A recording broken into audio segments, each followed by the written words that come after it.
अस्सलाम वालेकुम, मैं हूं निदा और आप लोग देख रहे हैं वोग कैपिटल। आज हम बात करेंगे ड्रामा सीरियल कभी मैं कभी तुम के बारे में कि जिस तरह आप लोगों ने उसकी लास्ट एपिसोड देखी, उसमें शर्जीना जो है वो घर छोड़ के जा चुकी है और जिस वजह से वो घर छोड़ के गई है उस वजह की मुझे समझ में नहीं आई कि रुबाब ने उसको अप्रिशिएट करने के लिए, उसने अच्छा खाना पकाया था, उसको अप्रिशिएट करने के लिए उसने उसको कुछ पैसे देना चाहे, जिसकी वजह से शर्जीना को बहुत इंसल्ट फील हुई और इसी बात पे उनकी कुछ लड़ाई झगड़ा बढ़ा मुस्तफ़ा के साथ और वो इतना बढ़ा कि वो घर छोड़ के चली गई।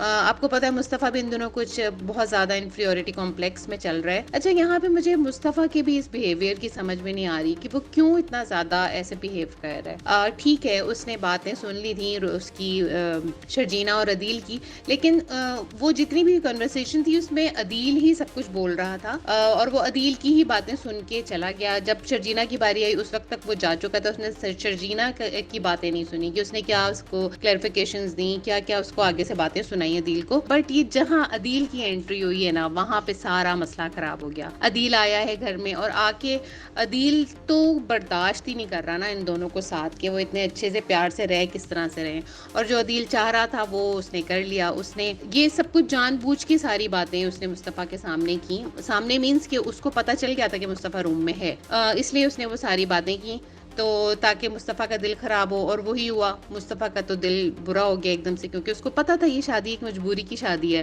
तो उसके अंदर फिर वही चीज़ आ गई है कि शर्जीना तो वाकई मुझे डिज़र्व नहीं करती। अच्छा, ये सब भी वो इसलिए सोच रहा है कि वो अपने बारे में नहीं सोच रहा, अभी भी वो शर्जीना की मोहब्बत में सोच रहा है। वो शर्जीना से प्यार करने लगा, उसके दिल में उसकी बहुत रिस्पेक्ट है। वो शर्जीना को एक बहुत हाई लेवल पे बिठाया हुआ उसने उसको, तो वो यही सोच रहा है कि यार इसने मजबूरन मुझसे शादी कर ली, अब ये स्टक हो गई है यहाँ पे, ये घर में ये डिजर्व नहीं करती कि घर में रह के सफाइयां करे और घर में रह के खाने पकाए और इस तरह के काम करे। ये तो अदील जैसे बंदे को डिजर्व करती है। इनफैक्ट आप नेक्स्ट एपिसोड में देखेंगे कि वो शर्जीना को कह भी देता है कि मैं तो तुम्हें इसलिए तुमसे दूर हो रहा हूँ कि मैं तुम्हें डिजर्व ही नहीं करता। तो बस ये चीजें हैं, राइटर ने बहुत अच्छे तरीके से इसको लिखा है, लेकिन कई कई जगह जो है ना वो समझ में नहीं आ रही थी कि ये क्या हो क्या रहा है, क्यों इस तरह से वो बिहेव कर रहा है। बाकी अच्छा ड्रामा ओवरऑल देखा जाए तो एक अच्छा चल रहा है ड्रामा।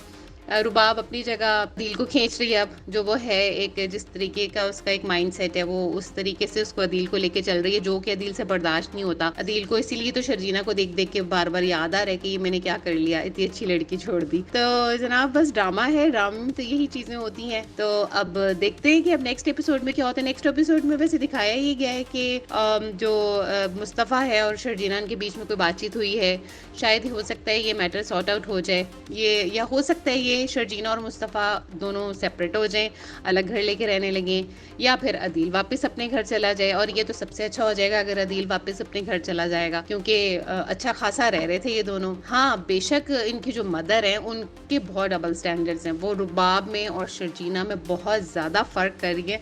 तो ये चीज़ भी बहुओं से जाहिर सी बात है बर्दाश्त तो नहीं होती ना। अब शर्जीना भी सोचती है कि सारा घर संभाला हुआ मैंने, काम मैं कर रही हूँ, तारीफ़ें फिर भी रुबाब की हो रही हैं। तो बस ये इस तरह की चीज़ें हैं। अब ये सारा जो है अभी इस एपिसोड में ये सब कुछ हुआ था। अब नेक्स्ट एपिसोड में अब हम देखते हैं कि क्या होता है।